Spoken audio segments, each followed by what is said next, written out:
Evangelio para el día 23 de agosto. En aquel tiempo, al llegar a la región de Cesarea de Filipo, Jesús preguntó a sus discípulos: ¿Quién dice la gente que es el Hijo del Hombre? Ellos contestaron: unos que Juan Bautista, otros que Elías, otros que Jeremías o uno de los profetas. Él les preguntó: ¿y vosotros, quién decís que soy yo? Simón Pedro tomó la palabra y dijo: Tú eres el Mesías, el Hijo de Dios vivo. Jesús le respondió: Dichoso tú, Simón, hijo de Jonás, porque eso no te lo ha revelado nadie de carne y hueso, sino mi Padre que está en el cielo. Ahora yo te digo, tú eres Pedro, y sobre esta piedra edificaré mi iglesia, y el poder del infierno no la derrotará. Te daré las llaves del reino de los cielos. Lo que ates en la tierra quedará atado en el cielo, y lo que desates en la tierra quedará desatado en el cielo. Y les mandó a los discípulos que no dijesen a nadie que él era el Mesías. Palabra del Señor. Gloria a ti, Señor Jesús.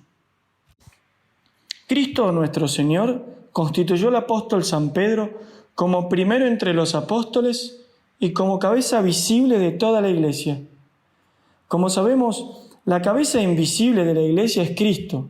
Pedro hace las veces de Cristo en el gobierno exterior de la Iglesia y es, por tanto, vicario de Cristo en la tierra.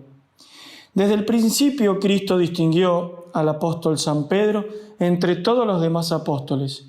Por ejemplo, cuando lo encontró por primera vez, le anunció que cambiaría su nombre de Simón por el de Cefas.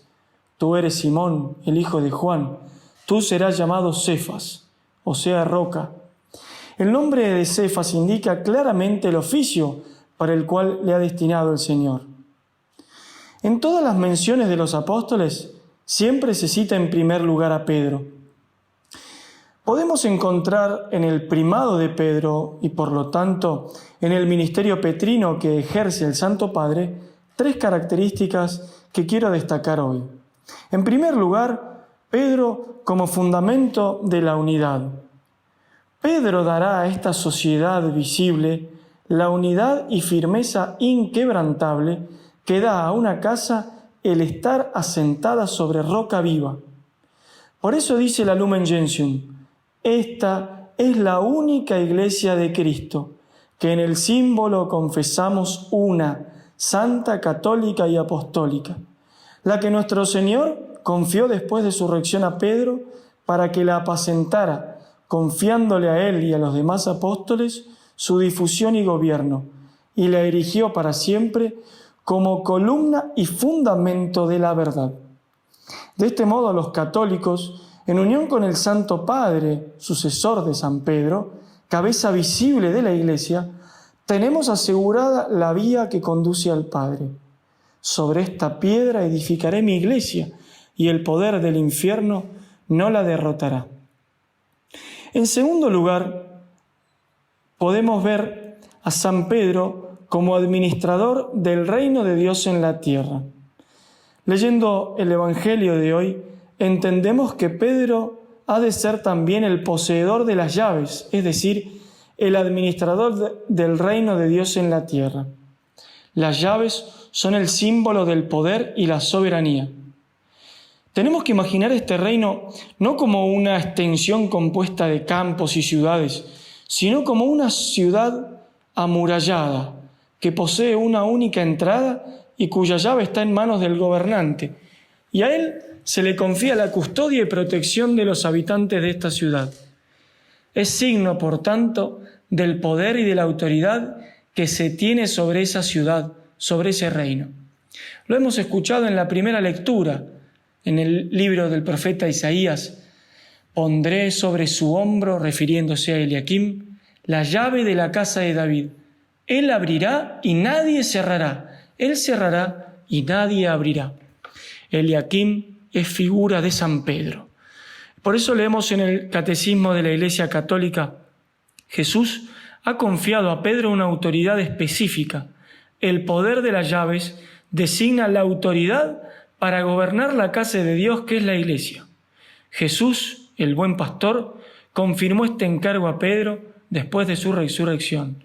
apacienta mis ovejas.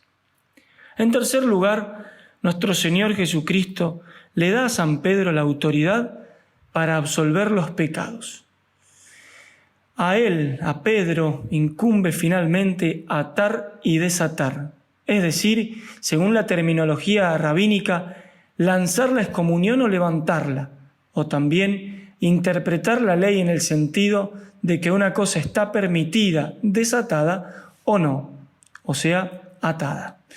Leemos también en el Catecismo de la Iglesia Católica: el poder de atar y desatar significa la autoridad para absolver los pecados, pronunciar sentencias doctrinales y tomar decisiones disciplinares en la Iglesia.